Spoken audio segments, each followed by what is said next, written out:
Welcome back to part 2 of Church Circle video.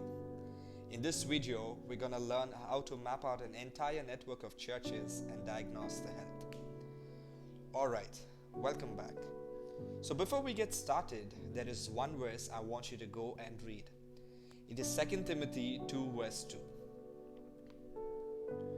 Go and read and ask yourself one question. What did Paul want Timothy to do? How far did Paul want Timothy's work to spread? Great.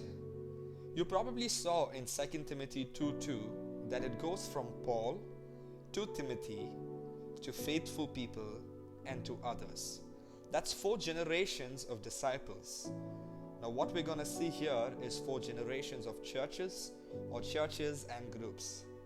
So as you learned in the previous video how to draw a church circle, what you're going to do is you're simply going to get a piece of paper and you're going to use the same tool, the church circle, to map out generations of churches.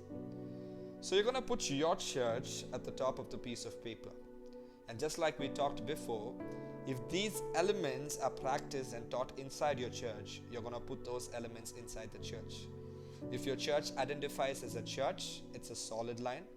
If your church doesn't identify as a church, it would be a dashed line or a group.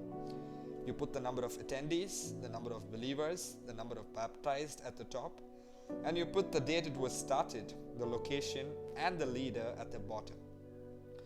After you draw at your church, you're going to put arrows down to other circles that you draw. And these are going to represent other churches or groups that your church has started. After you map out other churches and groups that your church has started, then you can map out if you have any. The churches and groups that these second generations have started, and so on and so forth. For example, here we see this church here on top.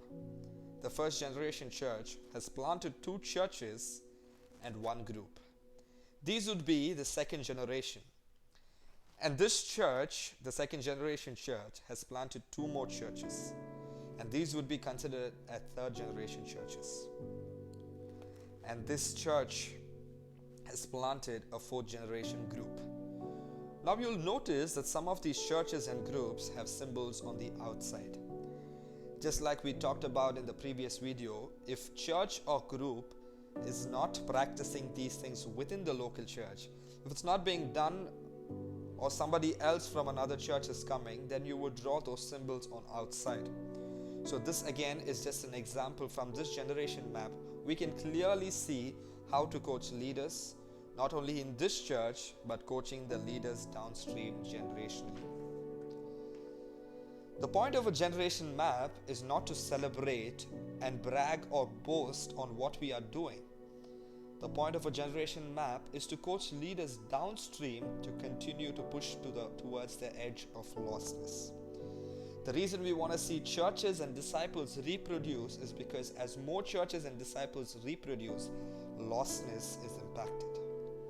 If churches stop reproducing generationally, then lostness is not impacted. And we want to see lostness impacted until there's no place left.